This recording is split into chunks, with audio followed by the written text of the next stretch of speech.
A California landlord says that their tenant is taking advantage of COVID eviction rules. I'm Tony, and this is Real Estate Investing and Landlord News. All right, so I have an interesting article for you today. But before I get into that article, go ahead, hit that like and subscribe button, and I'll keep bringing you great articles about the eviction moratorium and other news that's of interest to landlords. So, this article is coming to us from tenantnews.com, and it's out of San Diego, and it says, Encinitas homeowner said tenant is taking advantage of COVID eviction rules. Now, I keep bringing you articles about, individual landlords because I want you to see, the individuals that are actually impacted by the eviction moratoriums, okay? A lot of the times you'll hear about, it's $10 billion of lost rent throughout the country, but you don't see how it personally affects a landlord when they don't receive their rent, okay? And that's why I like bringing you articles like this. So let's get into it. A North County homeowner claims her tenant is taking advantage of COVID rental rules meant to help those struggling during this pandemic. Alice Von Simpson used to live in her Encinitas condo before her family grew larger. When I blended families with my boyfriend, we suddenly had a lot of children. We went from 2 to 5, and then we had a little one together, Von Simpson said. They are now renting a different property, but kept the condo and rented it out. Alice said she noticed a couple of unusual requests from the beginning, but let it go at first. Okay, so we have, a lady here. She used to own a condo, or she used to live in this condo, right? So it sounds like, she's kind of the typical accidental landlord, okay? You start off, you buy a small place, you don't expect your living situation to have to change. But when it does change, suddenly you buy a larger place. She bought a larger place with her boyfriend for their now larger combined family. And rather than sell that place, she decided to keep it, maybe as a possible investment, a little bit of rental income every month, and rent it out. That's absolutely great, and that's a great way to become a landlord, and that's a great way a lot of people become a landlord.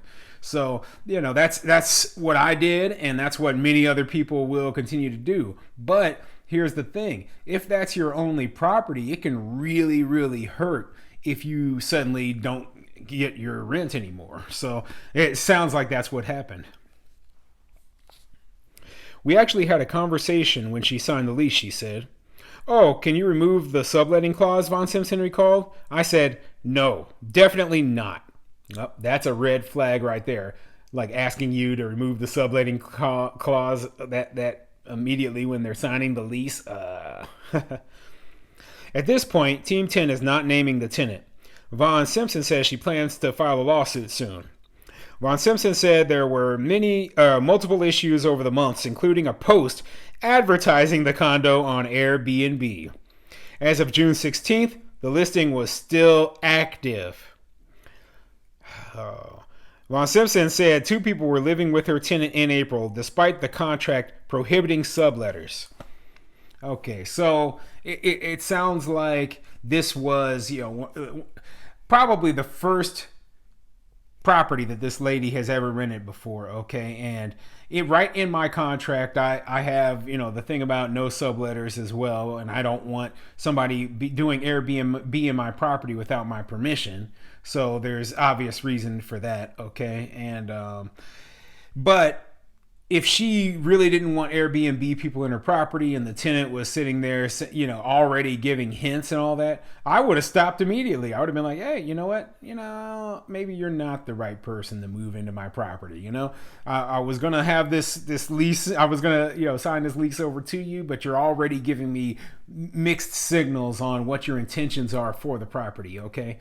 And as soon as I saw that Airbnb clause, right now is probably the worst time because I would have filed for eviction right then for a violation of the lease. Unfortunately for her, she lives in California, and there's pretty much nothing you can do right now with the COVID pandemic protections going on for tenants. So yeah, she's kind of in a bad situation by getting this tenant in there that she's having issues with. She took advantage of my ignorance of the fact that she didn't own the house. She took advantage of my ignorance on the fact that she couldn't have tenants, Jake said. Jake said he and one other roommate were paying rent to her. His portion was $1,500. The rent is $3,500, he said. She gets $2,600 or $2,700 from us. So she gets a master bedroom, master bath, her own balcony, essentially for $800 right next to the beach in Encinitas. Despite collecting rent from subletters and an active listing on the rental site, Von Simpson said her tenant did not pay rent in April, May, and June. The renter submitted a COVID hardship form to Von Simpson. Okay, I'm kind of confused by this, so let me go back a little bit.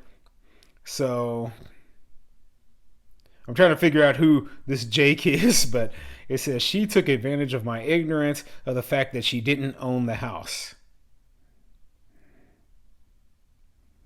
Now, this is kind of I keep coming across these articles and they're kind of poorly written, but, making it a little bit confusing who is talking at what time and, who is saying what. But I'll try to continue here. So, despite collecting rent from subletters, okay, I already read that part.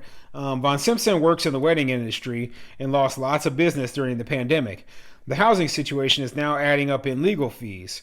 I was pretty furious. It's difficult when you've not been making money for an entire year, she said. I've got to find the money for lawyers and things like that. It's not as easy as people think. So, yeah, she lost her job during the pandemic. At the same time, you got tenants who aren't paying, who filled out this COVID declaration form, and guess what? Financial disaster is occurring, and this is for a landlord, and this is a bad situation overall. Wow. Because of the pandemic, wait. I was pretty furious. Man, I'm lost again. Okay, because of the pandemic, eviction moratoriums prevent tenant evictions for not paying rent if they turn in the signed COVID hardship form to the landlord. On May 4th, the Board of Supervisors passed an updated, stricter eviction ordinance.